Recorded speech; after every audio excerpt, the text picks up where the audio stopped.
Hey Skinny McKay, now I saw episode 4 and it was absolutely amazing. It brought back Daenerys' character and made everything amazing. The extra long episode allowed for them to cover so much more and was really great. So from that episode we can see that the whole season is going to be absolutely incredible. This is why I found this preview absolutely brilliant to go through, and it's showing us so much for the season and the epicness it is, just leading towards that episode 9, episode 10 finale, which is going to be just mind-blowing for us all. So let's get down into this preview breakdown.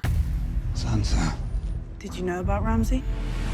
So as you saw, Petyr Baelish is in what I believe to be either Malta or some other small village around the wall where they've kind of met up. So I don't think it's Castle Black because it has this woman's gown here that could be a whore's gown or something like that, and it's all been trashed and stuff, which could be from the wildlings raids or some other form of violence. So here we see Petyr Baelish recognizing Sansa and Bran right behind him. Bran is looking absolutely pissed because this is the man that had people sent after her to kill her, refused her to be able to protect Sansa, and put Sansa in this huge situation that she had to get him out of. Then we had Sansa saying, "Did you know about Ramsay?" This is an extremely valid question, and we all knew it was coming because he's a very knowledgeable person. He seems to know what he's doing. He organized the whole marriage. You'd think he'd have a little bit of background information about the crazy psychopath Ramsay from the north. I think that the reason that Petyr Baelish is kicking up his whole gear of how he's willing to bring out all the knights from the Vale, willing to step up things and take himself on the line a lot quicker, is because he failed Sansa, and he feels responsible for that. Now at first I thought maybe it was just him trying to get Sansa back and him trying to,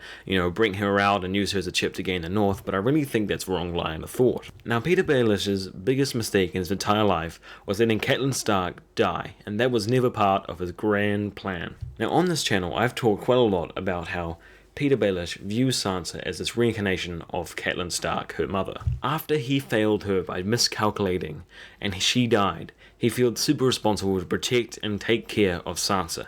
And now he's failed her as well. This is like a double whammy right into his pride, ruining all his plans, and he's willing to risk a whole bunch more to get what he wants. All throughout the series, Petyr Baelish has been viewed as this really powerful and dangerous person to fear, but he never had an army until now, and is willing to use it. Does death only come for the wicked and leave the decent behind?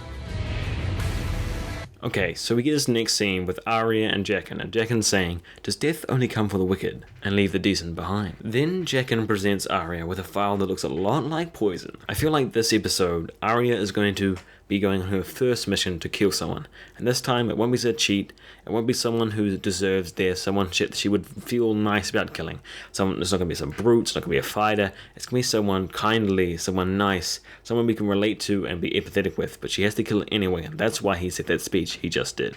They're trying to shape Arya with their cult-like manner. She has to do anything for them, kill anyone if they're nice, her family, her friends, some crazy person, anyone whatsoever. She's going to be a person, she's an assassin, a faceless assassin, no one. She can't have feelings, she just brings death. Who makes a claim? I claim the Salt Throne. So next episode, we're clearly going to be getting some really big conflict over the Sea Salt Throne and this whole King's move, trying to elect who will be the next ruler of the Ironborn. And it's probably going to be the main competition between two characters, not many much more, because they want to simplify it for the show, so they're going to make it less than the books. It'll just be Yara and Euron Greyjoy. Now, by only using these two characters, Yara might have to take over another character's storyline from the books, and Theon will have to be jumped in there somewhere. I don't know how exactly, but he'll be put in there somehow.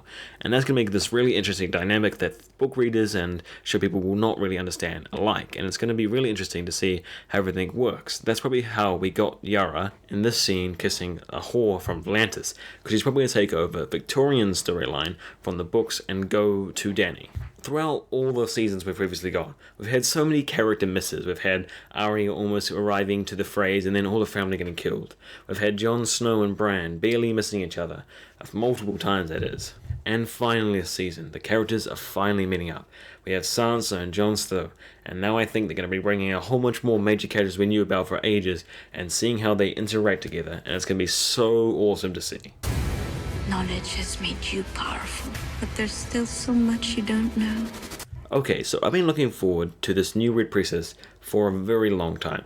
She seems like she's going to be a very confrontational character. Okay, so we get some dialogue where she says, "Knowledge has made you powerful, but there's so much you still don't know." This applies very well to both Tyrion and Varys, but I feel like this is more directed at Varys. The interaction between him and this priestess is going to be very tense at the least. He hates magic. He despises magic and everything it stands for ever since his original story of him getting captured by a wizard and his balls chopped off. Whether that's true or not, he still has a very vivid hate for magic. You can see his face, it's kind of disgust, it's kind of inquisitive, kind of confused, somehow kind of searching at her, trying to find out what she knows and what she's trying to do. Varys is used to playing the game where he's a secret spy, no one really pays much attention to him, so he can get away with a lot more. His biggest enemies are people who are also on the very low rang of the ladder, but now he's up top, now he's in charge, now his face is out there, he's a target, and he's vulnerable to people's attacks. Now I still don't know if this priestess is trying to help them much or not,